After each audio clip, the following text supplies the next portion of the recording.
கருப்பு மிகவும் ஆவேசமாக வீட்டிற்குள் வருகிறார். அங்கே ஈஸ்வரி, சித்ரா, சேது, ராஜாங்கம், அப்பத்தா மற்றும் மோகனா என அனைவரும் இருக்கின்றனர்.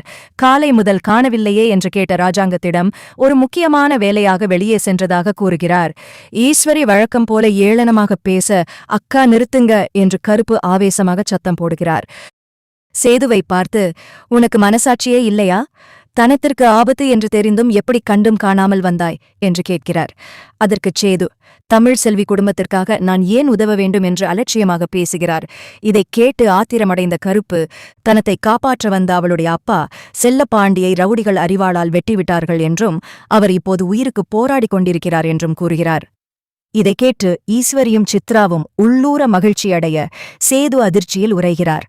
தமிழ் செல்வி இந்த குடும்பத்திற்காகச் செய்த உதவிகளையும், குறிப்பாக தான் கர்ப்பமாக இருந்தபோது காட்டில் ராஜாங்கத்தின் உயிரை காப்பாற்றிய உண்மையைச் சேது மறைத்ததையும் கருப்பு சுட்டிக்காட்டுகிறார். இந்த குடும்பத்தின் மானத்தையும் உயிரையும் காப்பாற்றிய தமிழின் நன்றியை மறந்துவிட்டீர்களே என்று சாடிய கருப்பு, இத்தனை காலம் வேலை செய்த நன்றிக்காகவே இதை கேட்பதாகவும் இனி இந்த வீட்டில் இருக்கப் போவதில்லை என்றும் கூறி வெளியேறுகிறார். மருத்துவமனையில் தந்தைக்காக அழுது கொண்டிருக்கும் தமிழுக்கு கருப்பு ஆறுதல் கூறி மருத்துவச் செலவுகளுக்காக தான் உழைத்துச் சம்பாதித்த பணத்தை கொடுக்கிறார். போலீஸ் விசாரணை தொடங்குகிறது. ரவுடிகளை பார்த்த கருப்பு அவர்களை அடையாளம் காட்டுகிறார். தமிழ் ஆவேசமாக ரவுடிகளிடம் துப்பாக்கியை காட்டி மிரட்டி விசாரணை செய்கிறாள். அப்போது அவர்கள் உண்மையை ஒப்புக்கொள்கிறார்கள். செல்லப்பாண்டியை வெட்டச் சொன்னது ஈஸ்வரிதான் என்றும் ஒருவேளை மாட்டிக்கொண்டால் பழியைச் சேது மீது போடச் சொன்னதாகவும் கூறுகிறார்கள். உண்மையை அறிந்த தமிழ் ஈஸ்வரியை பழிவாங்க முடிவெடுக்கிறாள். கருப்புடன் போலீசார் ஈஸ்வரியின் வீட்டிற்குச் செல்கின்றனர். அங்கே ஈஸ்வரிதான் குற்றவாளி என்று தெரிந்ததும் குடும்பமே அதிர்ச்சியில் நிற்கிறது. போலீசார் ஈஸ்வரியை தரதரவென இழுத்துச் செல்ல இந்த திருப்பங்கள் சேதுவை நிலைகுலைய வைக்கின்றன. இதற்கிடையில் தன் தந்தையை எப்படியாவது காப்பாற்ற வேண்டும் என்ற உறுதியோடு தமிழ் போராடுகிறாள். செல்லப்பாண்டி குணமடைவாரா மற்றும் ஈஸ்வரிக்கு என்ன தண்டனை கிடைக்கும் என்பதுதான் இனிவரும் கதையின் முக்கிய திருப்பங்களாக அமையும். ஈஸ்வரியை போலீசார் இழுத்துச் சென்ற பிறகு அந்த வீடே மயான அமைதியில் மூழ்குகிறது. ராஜாங்கம் செய்வதறியாது நிலைகுலைய சேது தன் தாயின் இவ்வளவு பெரிய துரோகத்தை நினைத்து தலைகுனிந்து நிற்கிறான். அம்மா இப்படி ஒரு காரியத்தைச் செய்வார் என்று நான் கனவிலும் நினைக்கவில்லை என்று சேது சொல்ல, உன் அம்மாவைப் பற்றி உனக்கு இப்போதுதான் தெரிகிறதா? இதுதான் உன் வளர்ப்பு என்று அப்பத்தா அவனைச் சாடுகிறார். அங்கு மருத்துவமனையில் செல்லப்பாண்டியின் நிலைமை இன்னும் கவலைக்கிடமாகவே இருக்கிறது. தமிழ் அழுது கொண்டிருப்பதை பார்த்த கருப்பு அவளுக்கு தைரியம் சொல்கிறார்.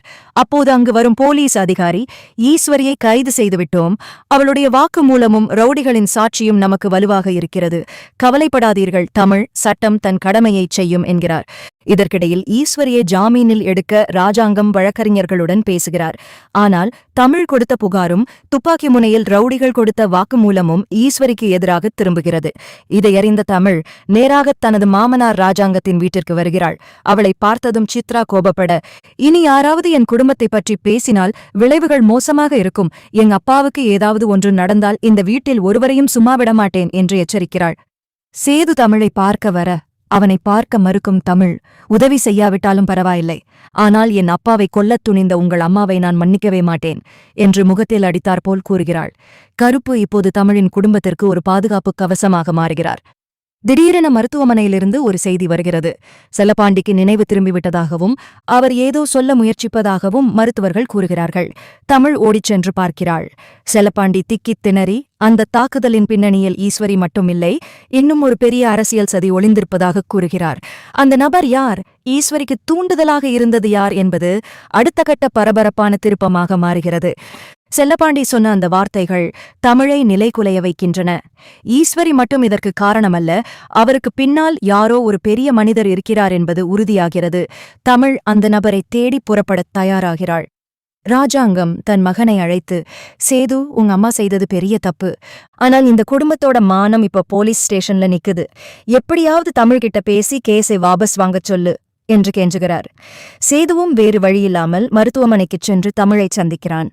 ஆனால் தமிழ், எங்கப்பா உயிருக்கு போராடிக்கிட்டு இருக்காரு, இந்த நேரத்துல வந்து உங்க அம்மாவை காப்பாத்தச் சொல்றீங்களே, உங்களுக்கு கொஞ்சம் கூட அறிவில்லையா என்று ஆவேசமாக கேட்கிறாள். அப்போது அங்கு வரும் கருப்பு, சேது தம்பி, இனிமே இங்க வந்து நிக்காதீங்க, தமிழ் செல்விக்கு இனி இந்த கருப்புதான் அண்ணன் தம்பி எல்லாமே, அந்த ஈஸ்வரி அம்மா செஞ்ச பாவத்துக்கு அவங்க தண்டனை அனுபவிச்சே ஆகணும் என்று கராராகச் சொல்லிவிடுகிறார். போலீஸ் விசாரணையில் ஈஸ்வரி உடைந்து போகிறார். நான் மட்டும் இதைச் செய்யல, எனக்கு துணையாயிருந்தது அந்த அரசியல்வாதி ரத்தினம்தான் என்று உண்மையை சொல்கிறார். ரத்தினம் என்பவர் ராஜாங்கத்தின் அரசியல் எதிரி. ராஜாங்கத்தின் குடும்பத்தை நிலைகுலையச் செய்யவே ஈஸ்வரியை தூண்டிவிட்டு இந்த வேலையைச் செய்திருக்கிறார். விஷயம் வெளியே தெரிந்ததும் ராஜாங்கம் அதிர்ச்சியில் உறைகிறார். தன் குடும்ப பகைக்காக தன் மனைவியே எதிரியோடு கைகோர்த்ததை அவரால் ஜீரணிக்க முடியவில்லை. மறுபுறம் செல்லப்பாண்டிக்கு தீவிர சிகிச்சை அளிக்கப்பட்டு அவர் மெல்ல மெல்ல குணமடையத் தொடங்குகிறார். தமிழ் இப்போது ஒரு சபதம் எடுக்கிறாள். என் அப்பாவை வெட்டச் சொன்ன ஈஸ்வரியையும் அதற்கு தூண்டுகோலாக இருந்த ரத்தினத்தையும் சட்டத்தின் முன்னாடி நிறுத்தி தண்டனை வாங்கிக் கொடுப்பேன் என்று உறுதியாக நிற்கிறாள். சேது தன் தவறை உணர்ந்து தமிழுக்கு துணையாக நிற்க முடிவெடுக்கிறான். ஆனால் தமிழ் அவனை ஏற்றுக்கொள்வாளா? கருப்பு தமிழின் குடும்பத்தை எப்படி காப்பாற்றப் போகிறார் என்பதே அடுத்தடுத்த திருப்பங்கள். ரத்தினத்தின் பெயர் வெளியே வந்ததும் ராஜாங்கம் அப்படியே இடிந்து போய் அமர்ந்து விடுகிறார். ஈஸ்வரி, என் கூடவே இருந்து என் எதிரிக்கே நீ கோடாலி தூக்கலாமா என்று அவர் கலங்குகிறார். ஆனால் ஈஸ்வரியோ போலீஸ் காவலில் இருந்தபடியே, எல்லாம் இந்த சேதுவுக்காகத்தான் செய்தேன். அந்த தமிழ் செல்வி குடும்பம் இந்த வீட்டுக்குள்ள வந்தா என் மகனோட நிம்மதி போயிடும்னு நினைச்சேன் என்று தன் செயலை நியாயப்படுத்துகிறார். இதற்கிடையில் ரத்தினம் தலைமறைவாகிறார். அவர் செல்வாக்கு மிக்கவர் என்பதால் போலீசார் அவரை தேடுவதில் தயக்கம் காட்டுகின்றனர். இதை கவனிக்கும் தமிழ், நீங்க பிடிக்கலன்னா நான் பிடிச்சு தர்றேன் என்று சவாலிடுகிறாள். கருப்பு தன் பழைய நண்பர்கள் வட்டாரத்தை பயன்படுத்தி ரத்தினம் எங்கு ஒளிந்திருக்கிறார் என்ற தகவலை சேகரிக்கிறார். மருத்துவமனையில் செல்லப்பாண்டி மெல்ல கண்ணை திறக்கிறார்.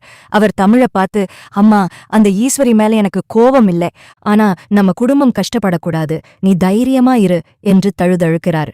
அப்பாவின் வார்த்தைகள் தமிழை இன்னும் உறுதியாக்குகின்றன. ரத்தினம் பதுங்கியிருக்கும் இடத்தை கருப்பு கண்டுபிடித்து தமிழுக்கு தகவல் சொல்கிறார். போலீசாருக்கு தெரியாமல் தமிழ் அங்கு செல்கிறாள். அங்கே ரத்தினம் தப்பித்துச் செல்ல முயல தமிழ் அவரை மறிக்கிறாள். அரசியல் பலத்தை வச்சு அடுத்தவன் உயிரோட விளையாடுறீங்களா என்று கர்ஜிக்கிறாள். அப்போது சேதுவும் அங்கே வந்து சேருகிறான். அவன் ரத்தினத்தை பிடித்து போலீசிடம் ஒப்படைக்க தமிழுக்கு துணையாக நிற்கிறான். ஸ்டேஷனில் ரத்தினம் மற்றும் ஈஸ்வரி இருவரும் நேருக்கு நேர் நிறுத்தப்படுகிறார்கள். ஈஸ்வரி தன் தவற்றை உணர்ந்து அழத் தொடங்குகிறார். தமிழ், என்னை மன்னிச்சுடு என்று அவர் கேட்க, தமிழ் அமைதியாக, மன்னிக்கிறதுக்கு நான் கடவுள் இல்லை, நீங்க செஞ்சதுக்கான தண்டனையை சட்டம் கொடுக்கட்டும் என்று கூறிவிட்டு அங்கிருந்து வெளியேறுகிறாள். தன் குடும்ப மானத்தை காப்பாற்றாமல் உண்மையை ஊருக்குத் தெரியப்படுத்திய தமிழின் நேர்மையை பார்த்து ராஜாங்கம் வியக்கிறார். இறுதியில் செல்லப்பாண்டி நலமுடன் வீடு திரும்புகிறார். சேது தன் தவறுக்கு தண்டனையாக வீட்டை விட்டு வெளியேறி தமிழின் குடும்பத்திற்கு உதவியாக இருக்கப் போவதாக அறிவிக்கிறான். ஈஸ்வரி சிறைக்குச் செல்ல தமிழ் செல்வி தன் போராட்டத்தால் நீதியை நிலைநாட்டுகிறாள். ஈஸ்வரி சிறைக்குச் சென்ற பிறகு ராஜாங்கத்தின் வீடு முற்றிலும் நிலைகுலைந்து போகிறது. சித்ரா மற்றும் மோகனா இருவரும் ஈஸ்வரி இல்லாத வீட்டில் என்ன செய்வது என்று புரியாமல் திகைக்கின்றனர். ராஜாங்கம் யாரிடமும் பேசாமல் தனிமையில் முடங்குகிறார். மறுபுறம் செல்லப்பாண்டி முழுமையாக குணமடைந்து வீடு திரும்புகிறார். தமிழ் தன் அப்பாவை மிகவும் கவனமாக பார்த்துக்கொள்கிறாள். கருப்பு இப்போது அந்த பகுதியில் ஒரு பெரிய மனிதராக மாறுகிறார். தமிழின் குடும்பத்திற்கு ஒரு ஆபத்து என்றால் முதலில் வந்து நிற்பது கருப்புதான். ஒரு நாள் சேது தமிழின் வீட்டிற்கு வருகிறான். வாசலிலேயே அவனை மறிக்கிறார் கருப்பு. ஏன் தம்பி இங்க வந்தீங்க? அக்கா செஞ்சது பத்தாதுன்னு நீங்க ஏதாவது செய்ய போறீங்களா என்று கருப்பு கேட்க சேது கண்கள் கலங்கியபடி நிற்கிறான். இல்ல மாமா, நான் மன்னிப்பு கேட்க வரல, ஏன்னா எங்க அம்மா செஞ்சது மன்னிப்புக்கே அப்பாற்பட்டது. ஆனா தமிழும் அவ வயித்துல வளர என் குழந்தையும் கஷ்டப்படக்கூடாது. நான் இந்த ஊரை விட்டு போகப் போறேன். போறதுக்கு முன்னாடி தமிழ ஒரு வாட்டி பார்க்கணும் என்கிறான் சேது. இதை உள்ளிருந்து கேட்ட தமிழ் வெளியே வருகிறாள். அவளுடைய முகம் மிகவும் தீர்க்கமாக இருக்கிறது. சேது, நீங்க செஞ்சது பெரிய துரோகம் இல்ல, ஆனா ஒரு உயிருக்கு ஆபத்து வரும்போது கண்டும் காணாம போனீங்களே, அதுதான் என்னால ஏத்துக்க முடியல. இப்போ நீங்க ஊரை விட்டு போறதுனால எதுவும் மாறிடப் போறது இல்லை. உங்க அம்மா செஞ்ச தப்புக்கு நீங்க பொறுப்பாக முடியாது. ஆனா உங்க மனசாட்சி உங்களை தூங்க விடாது என்று தமிழ் உறுதியாகச் சொல்கிறாள். அப்பொழுது அங்கு வரும் செல்லப்பாண்டி, தமிழ் விடுமா, நடந்ததையே நினைச்சிட்டு இருந்தா நிம்மதி இருக்காது. சேது தம்பி, நீங்க உங்க அப்பாவை பாத்துக்கோங்க, அவர் இப்போ ரொம்ப உடைஞ்சு போயிருக்காரு என்று பெருந்தன்மையாக பேசுகிறார்.